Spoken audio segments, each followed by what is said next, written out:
Gentlemen, come on in tight. We're all in this together. Yeah, and I like you standing right here behind us. That's really good. Come in right here, so you're in the. Oh, I like the. You said no feet. Ground me. Feet. I like it, man. I like it. Why don't we get Fred in here, Fred? Or he's Get in here tight. Yeah. today, right? Yeah. You should be behind him. Yeah, get Michael. behind us. Yeah. Fred. Yeah. That's really good. And then Michael, you're right in here. That's right. No, you're in front. Yep. You get. Yep. Fred's at your That's shoulder. right. He's your angel. This guy knows This it because guy. we've got 4 survivors right here standing together. Okay. Together, close. This is powerful. You This get is behind him. powerful. St. Mary's, right? Yes, sir. All right. All right. You good? I'm good. Okay. Let's get started.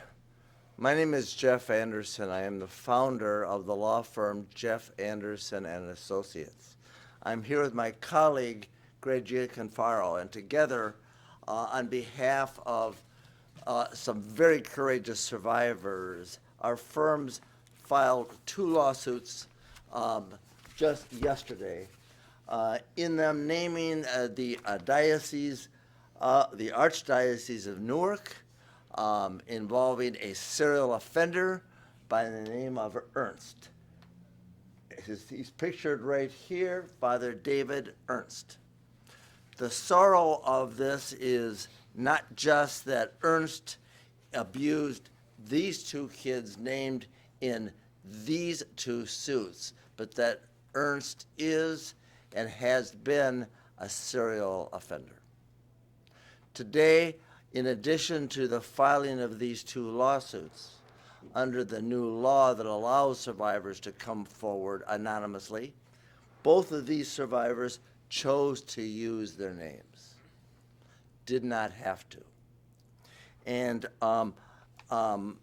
they both also chose to be here with us. One could not, and the other could, and that's Father Stephen Tyminski. And he will be stepping forward in a moment. And behind me are 4 very, very courageous survivors, each of whom are standing with us today because their truth needs to be known, their truth needs to be heard, and each of them know that by reason of what they experienced as kids and the violation of trust that they endured as kids, all know that it's time. And it's time for survivors to find that voice, take their power back, and now use the law that's available to them in New Jersey to take action to hold those that made conscious choices to protect Ernst and other serial survivors accountable.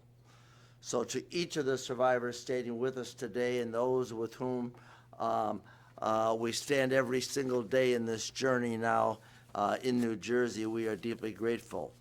And so, please, Father Tyminski, would you step forward, introduce yourself, and tell us how and why it is you come with us and stand with us Hello, here Jeff. today. How are you? In the name of Father, Son, and Holy Spirit. Amen. The reason I'm here today is because I'm a survivor of Father David Ernst. I was one of his many victims at Our Lady Helper Christian School. My abuse happened in the 7th and 8th grade in the years 1967 and 1968.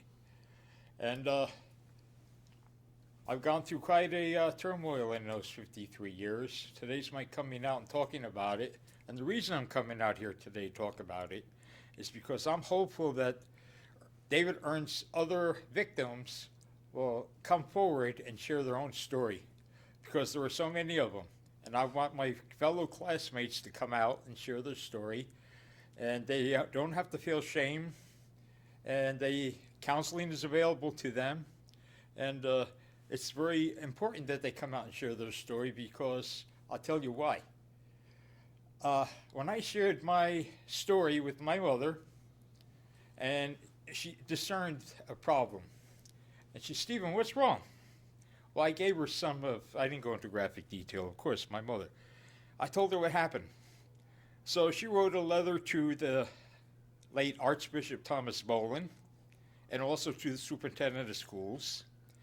and she told them that there was a priest who was fooling around with boys and getting too personal and touching them inappropriately. She wrote this letter to the Chancery office, to the Archbishop. To make a long story short, she never got a response, and they completely ignored us.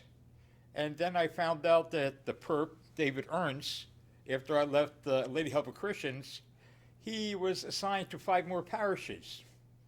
And I was talking with some of the boys, and they told me he was doing the same old thing everywhere he went. The guy was a serial predator. He also had a bachelor's club in town at a private apartment where he was bringing his victims. And what he wasn't doing in the lavatory of the school, group masturbation and touching boys, and worse, he was doing even worse in the rectory, the boys were telling me. He would also come into the classroom and say, "Sister, I want Dennis McDonald and Peter Doherty to come with me 2:30 in the morning. I want to give them a ride on my airplane at Newark Airport." And he would take them up for a ride in his airplane. Next day I asked the guys, "Hey, how was the plane ride?" And the guys, "Hey, Dave gives a good blowjob. Dave gives a good blowjob." I said, "Don't talk like that way about a priest." I didn't believe it. So finally, one day Father came in to give a sex education course. Comes in, pulls down all the shades, starts passing out the cigarettes in the classroom. And, "Okay, guys, you can talk about anything you want." And when the class was over, the so-called class, we're allowed to talk about anything, but don't talk about homosexuality. That was taboo.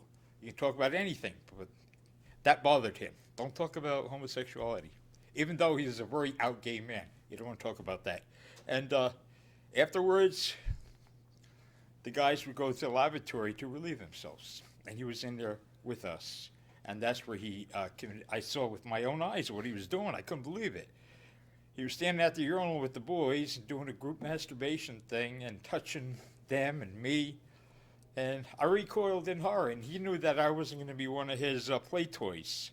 And what we know, I'm sorry to interrupt your That's father, right. Stephen, but what we know is that he was then, as you've described it, a very cunning manipulator, predator. Very much that so. was violating you as a kid in the late Uh-huh. 1960s, and there were others at that school to whom he was doing the same kind of criminal sexual So I heard. conduct, right? Yes, correct. And then what we also know is today you stand here with us wearing an Orthodox, the robes of an Orthodox priest, correct? My clericals, by the way, I'm not a Roman Catholic priest. I'm an Orthodox Catholic priest. Yes. And just so you know, I'm not a Roman Catholic priest. Yes, I am. And, I left the Roman Church right after that happened. yep. And No. you were abused in the 68, 69, 67, 68. 67, 68, at the age of 12 and 13. Correct. And you also have found your voice and know that when you filed this suit, you chose to use your name, Right. correct? Correct. But you also knew that you could have used a John Doe and not used your name and still held the Archdiocese accountable the way you've chosen. I've been very public about my views for the past 10, 15 years on my blog site, my website, articles I wrote. I mentioned this guy's name. I put it out there. I was waiting. It was bait. I was waiting for the bishops to come back at me and say, "What's this going on? What's this about?" No, they never did. But they knew because I was writing about him, talking about him. And I was daring them to come forward. Archbishop Boland and his successor, they just kept reassigning him. And he was doing this everywhere he went. It got worse and worse. And what we know is that on behalf of another survivor who filed suit, who isn't here, he actually abused Keith Moisen later, who used his name. And we have standing with us another survivor of Ernst. Stephen, please step forward, introduce yourself, and tell us what you want us to know.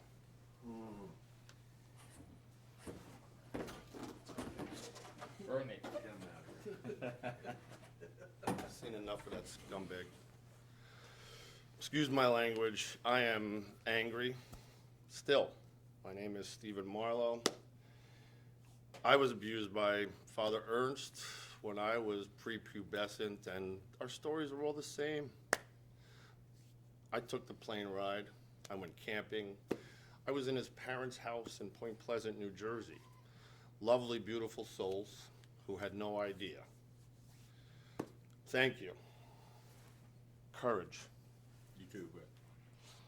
And for Keith, who can't be here, and for all those who can't be here, the only reason I am here is because of people like Fred, Mark Crawford from SNAP of New Jersey. Where's SNAP?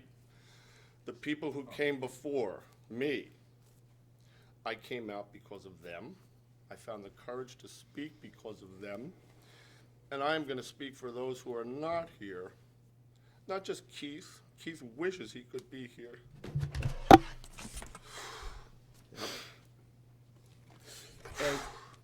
I'm not done. I'm not done. That's a Don't picture of tell you? me what to fucking do. Okay, that's okay, man. I'm sorry, Jeff. No. No, he just wants to point out who they are. Yeah. This is me, and this is Keith, and we grew up in the same town of Rutherford, New Jersey, in St. Mary's Parish. Keith came out because he saw my press conference about 10 years ago when I first came out, and he came to me for help. And it's taken him this long now, but he's out. And there are so many others who aren't. So for them, I have two questions. For us, I have two questions. One, Pope Francis, why? Why did you promise, like every other pope, cardinal, bishop, leader of your disgusting church, why did you promise the world and lie to our faces? Two, to the boss. How could you? How dare you?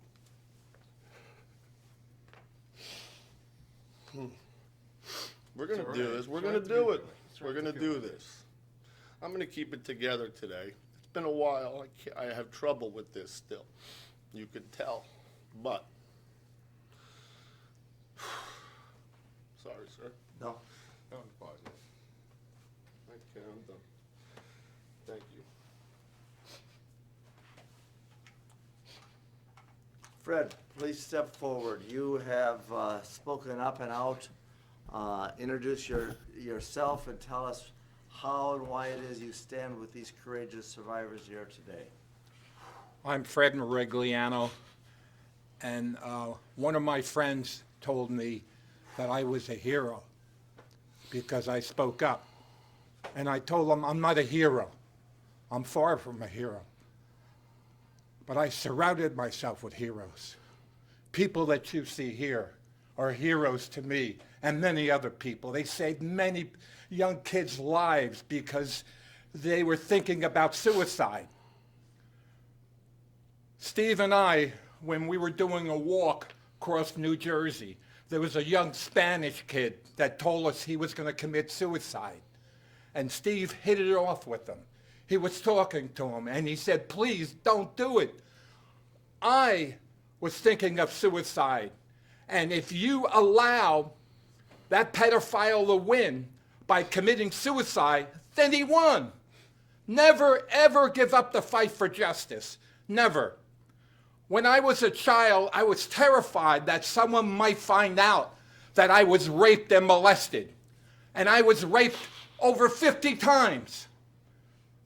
Then when I became a man, I was afraid because I didn't want people to look at me and think of me less than a man.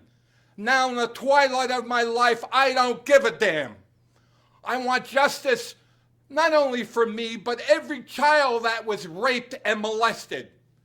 And I asked my church to wake up, do the right thing. Do the right thing and give us justice. And I asked the bishops and the higher-ups of the church, when a priest or a nun speaks out for us to protect us, I ask you, please, please don't condemn them, honor them. Give them justice, because many of these nuns and priests went out of their way to protect us. God bless the good nuns and priests that protected us. Thank you. Thank you, Fred. We made it, bro. We made it. This is about power and power recovered. Power that these men didn't have as kids that they're now taking. So, Michael O'Neill, you stand with these other courageous survivors and advocates here today. Introduce yourself and what it is that makes you make the choice to stand with these survivors and these other advocates here today. Hi, my name is Michael O'Neill. I'm a graduate from Delbarton School in Mendham, New Jersey. I graduated in 1987. In 1982, when I was in 8th grade, Father Justin Capato taught me to masturbate in confessional, in a face-to-face confession. He told me to keep it secret, and he used the confessional as a way to keep it secret. And then there's continued abuse beyond that from my 8th grade and 9th grade period. I'm standing as an advocate and a survivor to my fellow Delbarton classmates and schoolmates to step forth. I understand the pain and the trauma and how hard it is to actually admit what happened because of shame and feeling like we were oppressed and told to be silent. And I stand today requesting that the church support us and actually disclose and support us survivors, as opposed to continuing to protect your priests. Thank you. Thank you. Great, Gianforcaro. There's really three things that what these survivors and courageous men want. That is, kids to be protected better in the future. That there be a massive cleanup of a massive cover-up that cause each of them to stand for their truth, and to encourage other survivors to come forward knowing that they can do so confidentially or privately if they choose, When they're and ready. take action when they're ready. When they're ready. But under the New Jersey law, you got to do it within the next Right, I can 2 years. explain, absolutely. And so, please, Greg, give us what we need to know about that. Absolutely. First, thank you, Jeff, and I want to thank Father Stephen. I want to thank my great friends, Steve Marlow, and, well, of course, Fred Merigliano and Michael O'Neill. There is one other person who Steve mentioned, and that's Mark Crawford, and we can't forget about him. And, of course, Keith Moisian. Keith wanted to be here today. He, like Father Stephen, like Steve Marlow, was an Ernst survivor. I've had the opportunity and the good fortune, sad good fortune, of having represented numerous survivors of Father David Ernst. He is a serial predator, was a serial predator, just like those who abused Fred and Michael. And as a result of individuals like Steve and Fred and Mark Crawford and Jeff Anderson, New Jersey has now opened up their statute of limitations. The statute of limitations opened up, and I want to thank Senator Joe Vitale, who, without Mark Crawford's help, we would never have had a Senator Joe Vitale pushing the envelope. That said, December 1st, 2019, so this past December 1st, the statute of limitations in New Jersey, a 2-year window opened up for survivors of sexual abuse by anyone, anywhere. Yes, these gentlemen, these brave and courageous gentlemen, are here with regard to clergy sexual abuse, and that's extremely important. But the bill runs the gamut, and it talks about all abuse. So for the next 2 years, if anyone in the state of New Jersey, adult or minor, were sexually abused in this state, they have 2 years to bring their cause of action. And then after the 2 years, it's up to the age of 55, and even if you're over 55. But aside from that, everyone up until November 30th, 2021 has the absolute right to bring their cause of action. And that is because of brave, brave people and courageous survivors like Steve, who came before and went out publicly at the State House asking the governor to do the right thing. And it's taken about 10 years, but we finally got it. Thank you, Mark Crawford, and thank you, Fred Merigliano, and thank you, Jeff Anderson, and Senator Vitale. And I just want to finish by saying what to each of you survivors that stand with us today and all those that stand with us every single day, what a privilege it is to stand with you and hear your voice and know that you stand for truth and speak courage and truth to power. Thank you. Amen.